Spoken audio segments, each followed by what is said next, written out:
So basically, we started recording this album in Nashville at a very cool studio called Omni. And I like this place because it's got the vibe. It has the old linoleum floor like they had at Sun Studios. And there was just something about the place that was so cool. What we tried to do with this record is create a timeless album. And I think when things are timeless, it's sort of like a black suit. You know, it never goes out of style. And to me, B.B. King never goes out of style. I'm back door scratching, howling all night. I'm back door scratching till the morning light.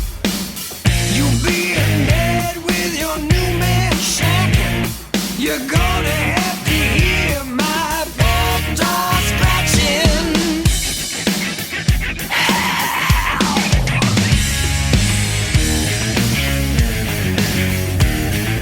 Back door scratching.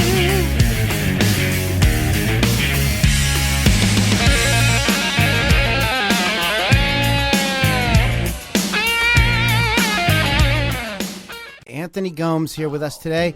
All right, Anthony, you've got a great record out, Electric Field Holler. I'm just totally blown away by it. I wrote the review for the magazine, bluesrockreview.com, and I don't know if you got a chance to read my review, but it really impressed me. It was just I love the rock and the blues, the way you kind of put it together. So could you take us through a little bit about how this record came about? Was that something intentional that you did, or how did it come about? Well, first of all, thank you for your great review. I'm very aware of it and read it, and I believe I even put a comment on the review section that was posted. The idea behind this album was very intentional. Our previous release was an entirely acoustic album. And it was, the next step was, okay, as an artist, what are we going to do? And I feel that at heart, I'm a blues man, and I also like to rock out. I'm a blues rocker. And a lot of times as an artist in this kind of genre, in the blues, with the Blues Police, you're ultimately second-guessing your every move. As a blues rocker, I feel like sometimes I'm the bastard stepchild, and you ask yourself, well, is it blues enough? Is it, are there enough slow blues? Are there enough shuffles? And a lot of times I felt it was important to water down my interpretation of the blues for it to be accepted as blues. And I think by doing an entirely acoustic album previously, I sort of went back to the source of it. And this album was just an expansion of an acoustic album, hence the name Electric Field Holler. It's really traditional blues, but just jacked up to 11, and with a lot of youthful energy attached to it. And in the song "Turn It Up," there's a line that says, "Don't try to stop me once I start, because I got a blues soul and a rock and roll heart." And that line to me was the mission statement of this album. I wasn't going to compromise in any way, shape, or form my interpretation of the blues. And I like to say it's unapologetically blues rock. Because it's not a dirty word. And I think sometimes in the small little world of the blues, there's so much infighting as to what is blues and what's not. And I think we should just all come together, and anyone that accepts themselves as a blues artist and has a legitimate claim to that title should be accepted and loved, Well, you answered actually a lot of my questions without me even asking, because I wanted to get into that topic. The song "The Blues Ain't the Blues No More." Hello? Hello? Hello, are you there? Yeah, sorry Okay. about that, Lou. I don't know what happened. Well, anyways, what I was saying was you sort of answered some of my questions that I was going to ask you. "The Blues Ain't the Blues No More." That song, I think you're sort of exploring, correct me if I'm wrong, this idea that some people are putting up their hands and saying, "Excuse me, that's not really blues." Is that where you were going in that one? Yeah, well, sometimes I feel like a traditionalist at times. Okay. Okay. As radical as that sounds, and I go, gosh, there's no more Muddy Waters, and there's no Howlin' Wolf, and I really miss that style of blues. I do, and I'm a big fan of it. However, a lot of blues traditionalists I look at as sort of like Civil War reenactors. They dress up and they pretend, but it's not 1950. In some ways, we've lost a lot, and in other ways, we've gained a lot. And I think the song is basically just saying that, the world is always changing. That's the only constant is change. And make sure you see all your heroes when they're around. Because, there'll never be there'll never be another Muddy Waters or Howlin' Wolf. Right. And there'll never be another Walter Trout, so make sure you see those artists. And also, too, what you're saying, of course, but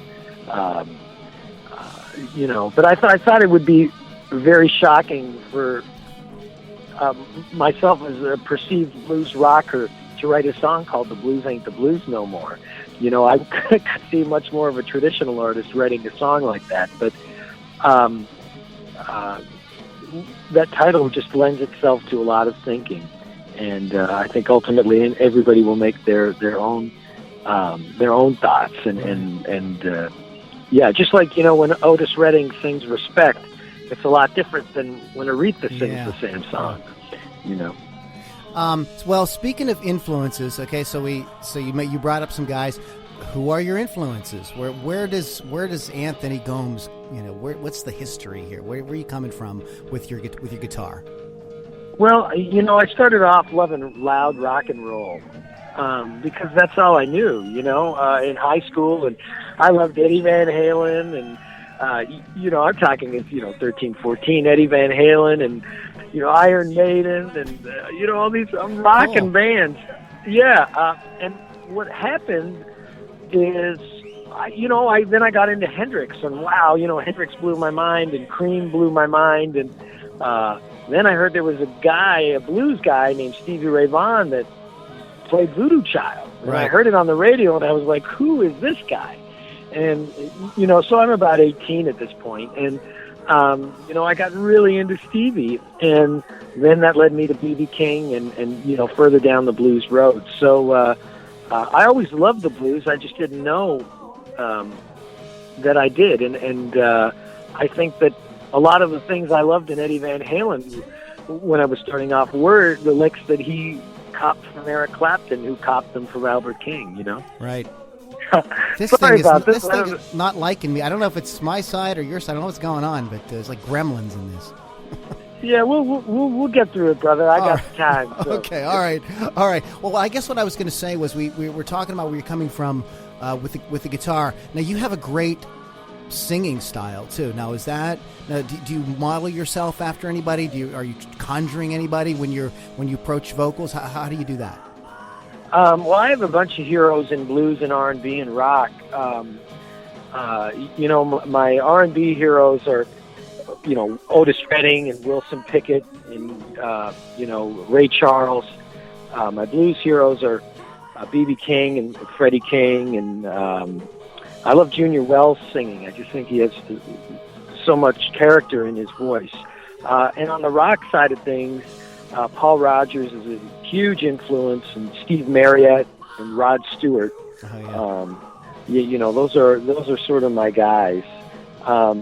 Every now, it's just like a guitar player. Every now and then I'm like, okay, I love Rod Stewart singing with the Jeff Beck group. I think that that's some of the finest blues singing going. So, there's a time where I'll be like, okay, I'll do a little Otis Redding here, and a little Paul Rodgers, sometimes in the vocal inflections or in their approach. Paul is, I love Paul Rodgers as a singer because he reminds me of Jeff Beck as a guitar player, where, Jeff Beck, you put 10 guitar players, 10 of the best in the world, and everybody goes right, but Jeff is the only guy that goes left. And it's like, how did you, whoa? And Paul does that. Like a lot of, if he sings 4 lines, a lot of singers will go, the fourth line will be the big line, but with Paul, it's sometimes the second line, Yeah. and it's like, and then the fourth line will just be cool and then like laid back. So, I listen to as much singers as I do to guitar players, and my trying to study and appreciate more as just a lover of what they do and how good they are. Okay, well, that you were talking about who you listen to, and are you still or do you still practice? Are there still things that you're like reaching for on the guitar that you would like to do? You know what I mean? Like, you're so accomplished, and so a lot of people just assume, well, he doesn't need to practice, he doesn't do it, he's just automatically great. Like, are you working, on more every to get day, better? every day, because there's so many things I want to be able to do and accomplish, and the thing that my heroes, like let's say. B.B. King and Clapton and Paul Rogers. I mean, I heard, just go YouTube some stuff from Clapton 20 years ago, and this guy's in his 50s, and he's playing the hell out of the guitar. I mean, I love Cream, but Clapton on that blues tour was killing. Yeah. Paul Rogers still now in 60, whatever. I mean, he sounds awesome. So there's a lot of hope if you take care of yourself and you really work at your craft that you can get better. And expand what you do, and I'm really excited about that. As that's what gets me going. I work really hard at it. And a lot of people have seen us over the course of several years. Sometimes I get a little compliment that hey man, you're getting better, and it's like, okay, good, because I'm working real hard. I wish I could say that I was one of those folks that it came very naturally, and I just opened my mouth and I just strummed the guitar, and there it was. But no, I work at it all the time. I think the cool thing is sometimes I can get a break from either singing or playing guitar. Meaning that I can be concentrating on my guitar, and then I'll take a break and then I'll work on singing. It's sort of not one all the time. And I love my love for them, for both of those things is great. And I also am becoming more and more excited about visual arts too, and design and all that stuff. So that kind of keeps me occupied and out of trouble. Well, you have a lot going on, and I do want to talk about Music is the Medicine Foundation here in a minute. But are you on tour? Are you guys on tour right now? Yeah, we're not doing any crazy touring right now. We're doing 2-3 days a week. I live in St. Louis, so that allows me to be centrally located, and so we'll do 2-3 days, come back home, 2-3 days, come back home, mow the lawn, pay the bills, go out. Now wait a minute. Wait a minute, Anthony. You're blowing everybody's illusions here of you being a big rock star, mowing the lawn, paying the bills. What are you doing? I think that the balance is really important, because I was literally homeless for 5 years, touring nonstop, and I've done that, and I think I just got burnt out because I had no balance. You can't live on 280 gigs and whiskey and pizza for forever. I mean, after a while, it was eating up on my creativity and my art, and I just need balance. I try to be as boring as possible because my life is so exciting when I'm on the road and playing music that I'm very creative. I like to take walks, be alone in nature, and which is very un-rock and roll, but I think in order to do that, I need that sort of balance. It's very important. So you don't have to put that in the article if you want. You could say that I was up all night drinking whiskey, but I all the good guys that did that didn't live past 27. Yeah, you got that. So who's in the band now? Like, what do you are you touring? 3-piece, 4-piece? Give us a rundown here. We're doing Power Trio, okay. And we have a guy named Theo, Theo is his first name, Harden, Harden, great bass player, Berkeley guy, and then wonderful drummer named Fred, last name Spencer, Spencer. Okay. And we're just there's a philosophy that less is more. Okay. And our philosophy is more is more. Okay. So we're really inspired by Cream, the Jimi Hendrix Experience, the power trios that just, overplayed and played a lot. Maybe not overplay is a bad word, but just filled up a lot of space with a lot of music.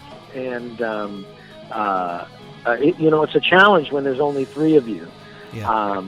To create something dynamic and musical, and I really feel like we're doing that, and it's very exciting. And to me, our shows really harken back to the days of the Fillmore and the late '60s, early '70s. With a couple modern twists to it, but Right. that spirit is really, really being delivered on our shows, and to some degree on the record too. Okay. When did you write with these guys? I mean, how does, because Theo's on the record. Is Fred on the record too? No. Theo's on the album, and it's more of a. Typically, I tend to write the music, and occasionally I'll write with some outside writers. Okay. So I'd be open to any. If they had a cool idea, hell yeah, I'd be open to it. But I think they just like backing me up and have a good time doing that. Okay, great. Now let's let me ask you because as a guitar player, the guitar players are going to want to know: are you a gearhead? Oh yeah. I saw the video and I saw all the guitars. I thought we should talk about this. Yeah. Oh, absolutely. Man. Yeah. I have old Fenders and old Marshall amps and old Fenders and Gibson guitars. Yeah. And man, I love my gear and I love recording because I get to try my stuff out. And man. So I'm a nerd. I'm a geek with that. Do you have a primary rig for touring or for gigs, or do you switch? Yeah, I use two Marshalls because I love to scare sound men. And then one's a 50-watt with greenback speakers in it. Well, one's a 100-watt with greenbacks, and then I have a 50-watt with I guess they're Celestion 80s, I think. And that's got more of a brittle, high, trebly sound. And then the other one has the warm, gushy sound. And together it's just sort of tonal nirvana. So it's pretty. And then I use, an array of strats with humbuckers, tellies with humbuckers, and, Les Pauls, SGs. I'm probably about 90% humbucker now with the power trio. Okay. Just to cover the sonic real estate, I love when Clapton plays a Strat, but when he was back with Cream in the reunion and he was playing a Strat on a lot of the stuff, I thought that it was rather thin sounding, because he didn't have the keyboards or secondary guitar.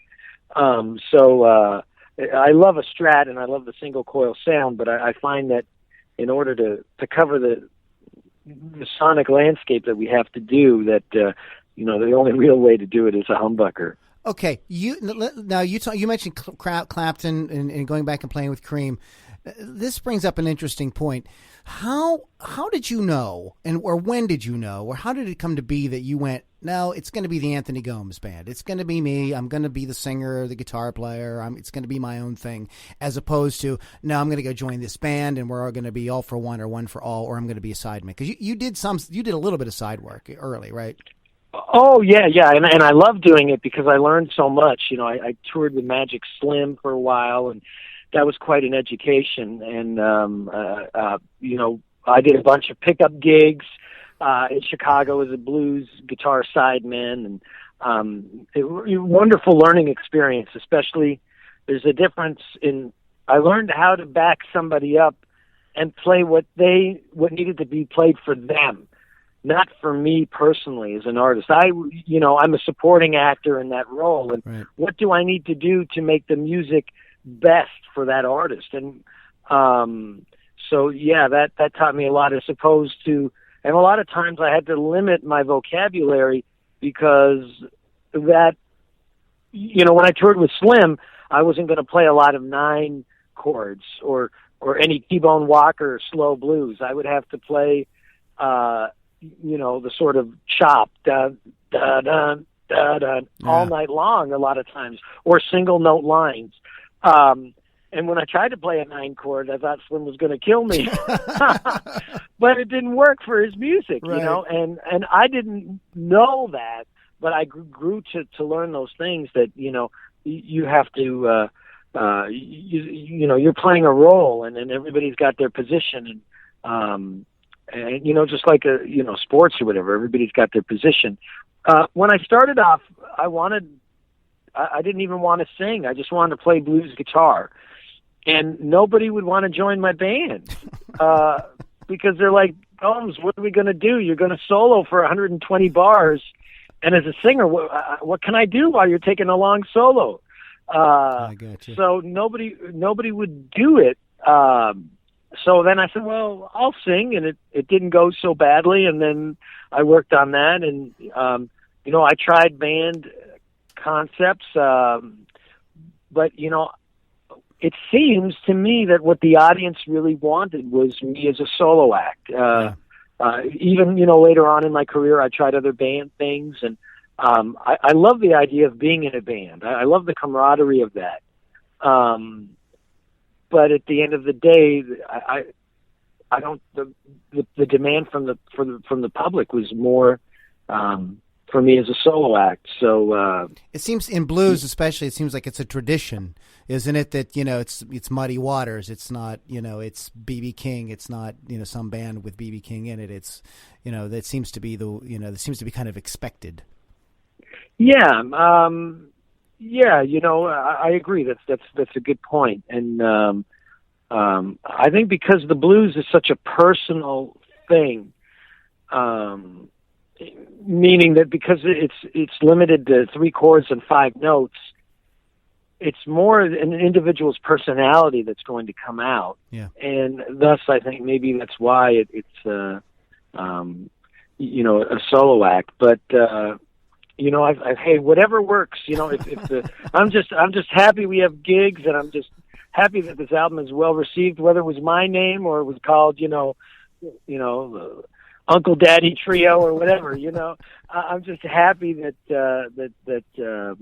people are coming to the shows and loving the music, and I'm even more humbled to do so as a solo artist. Right. So okay. So you have this great record out now. How many? Now, what do you have? 12 records? 10 records? How many do you have out? I think it's 12. Okay. 12. Yeah. But so Yeah. can you just give us a quick maybe some of the real high points of the things that have happened as a result of you being out there and being Anthony Gomes and doing out these great records. Some of the highlights, some of the things that you go my God, this is so cool. I can't believe this happened to me. You mean like cool stories and stuff like that? You still there, Anthony? I would say probably one of the coolest things was hanging out with Robert Plant, waiting in line to meet B.B. King. And he was my neighbor in my hotel, and we just hung out for hours talking about music, and he was the most unpretentious guy. And then he's waiting in line next to me to meet the King, which was just so cool. And how much respect he had for B.B. and music in general. And to me, that was an electric field holler. Robert Plant, the king of rock and roll, and then the king of the blues together. And so, I look back at that kind of experience, being in awe of meeting Robert and being in awe of hanging out with B.B. and because I had met him before, but looking at how Robert had such respect and admiration for B.B., that experience and that cross-pollination of rock and blues is really what Electric Field Holler is. So I think, that's really a cool moment that really stands out. Yeah, Hey, we're so back. brother, I got the Yeah, whole yeah. thing. I didn't lose any of it. I got the whole Okay. thing. We're good. We're good. Cool. We're good. Just for some reason, I'm able to hear you when you're talking, and then all of a sudden I go away. So but nobody cares about me. Okay. It's all about you. So that's cool. It's all good. It's all good, man. I know technology. Yeah. Yes. So that's very awesome. Now let's talk about the foundation. Music is the Medicine Okay. Foundation. Can you give us some little information on that? Absolutely. Well, first of all, music has been so good to me personally that, I felt I wanted to do something to give back. So in 2010, with the help of a couple of friends, we started a modest little foundation called Music is the Medicine. And since then, basically our mission statement is the healing power of music.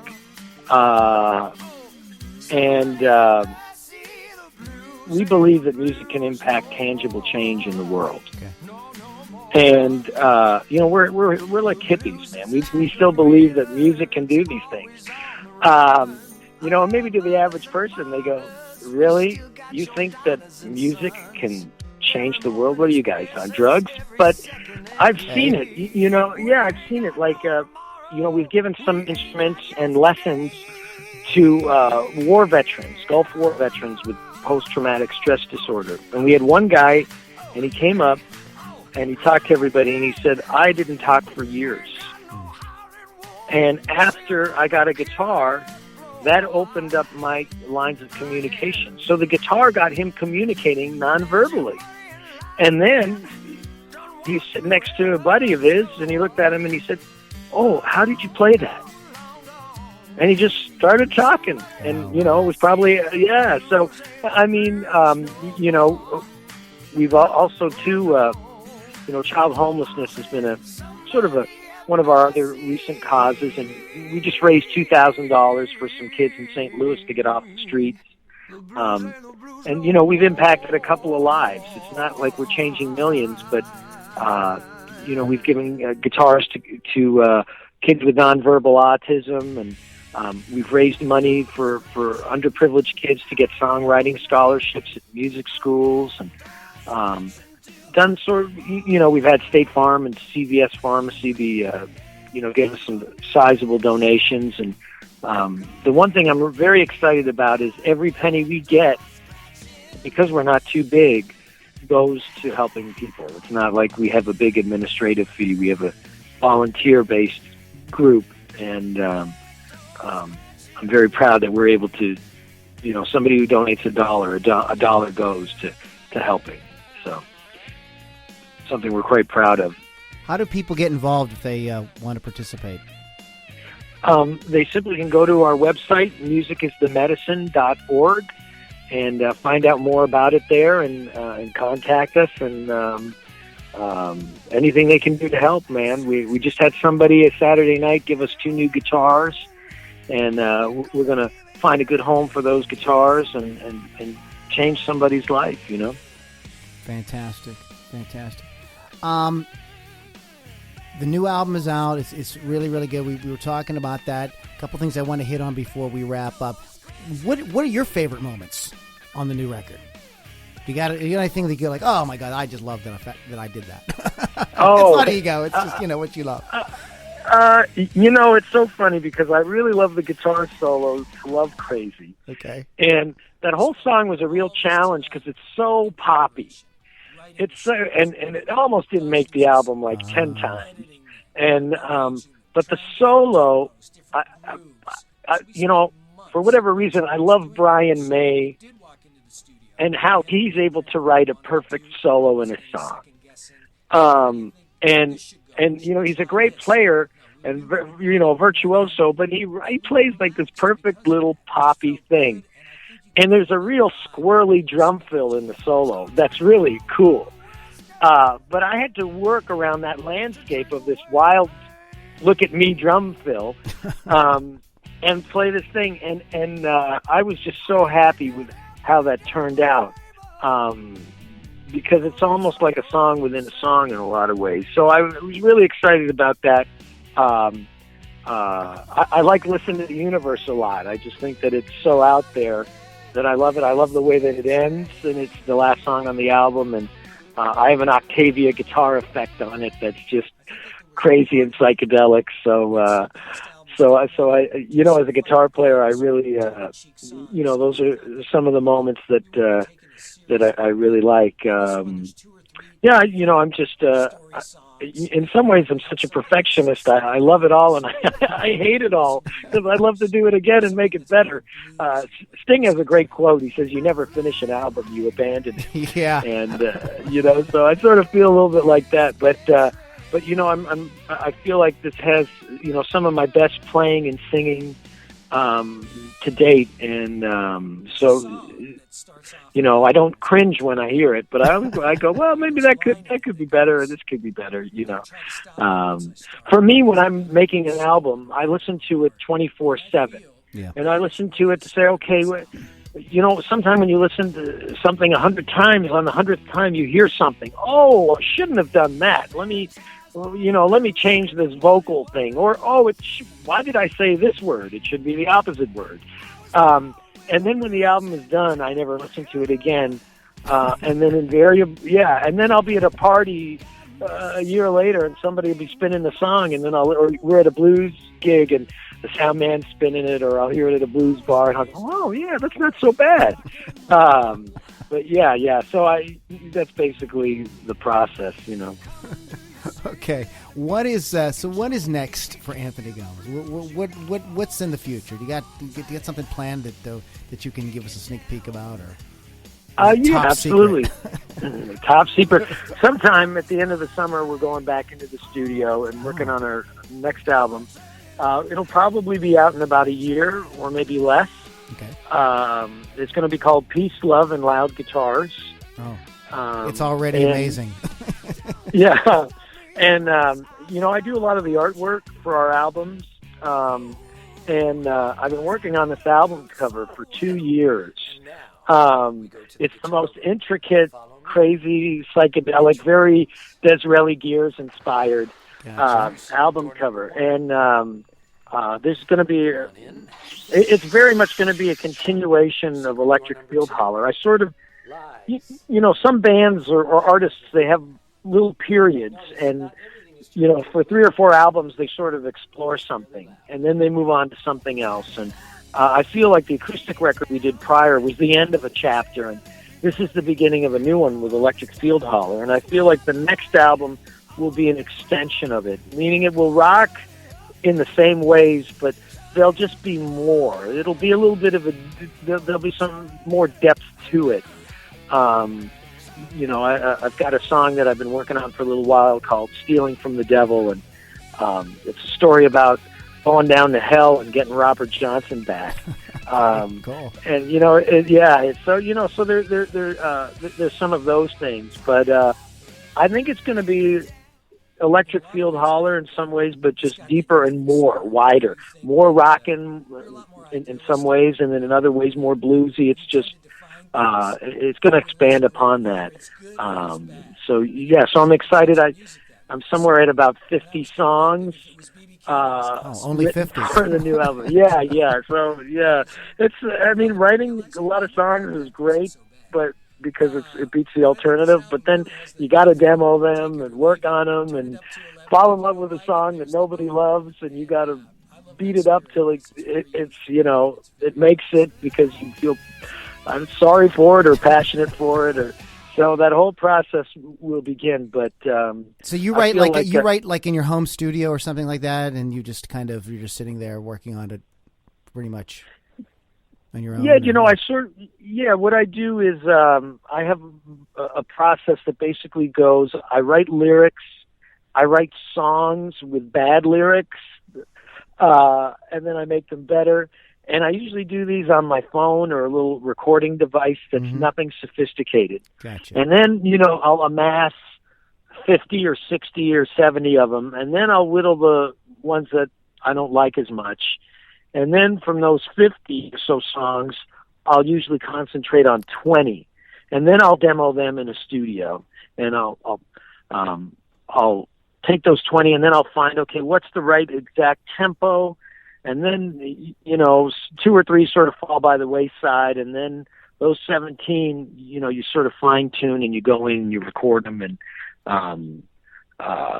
whatever doesn't make it might make it to the next album, or it doesn't make it because there was one part that wasn't exactly right, and then you tweak that and it makes the next one. Or but I feel like we have an embarrassment of riches right now, especially for the next album. So I expect to continue along this great, wonderful path that we're going on right now.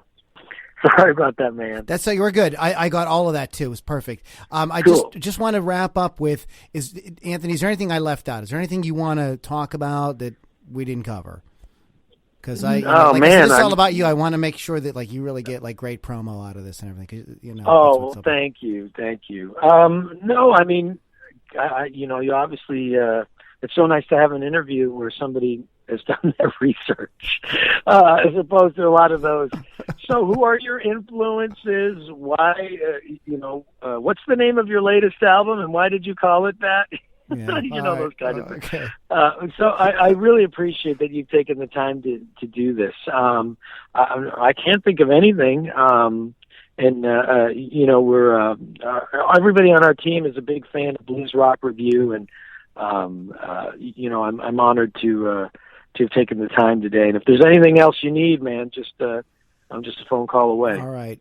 Well, Anthony, man, thanks so much for taking some time and talking to us. And good luck with everything. And we're just going to keep rocking to Electric Field Holler until you put out the next one. Right on. Thank you, brother. Turn it up. Take care, man. You have a good one. You too. Bye now. Bye.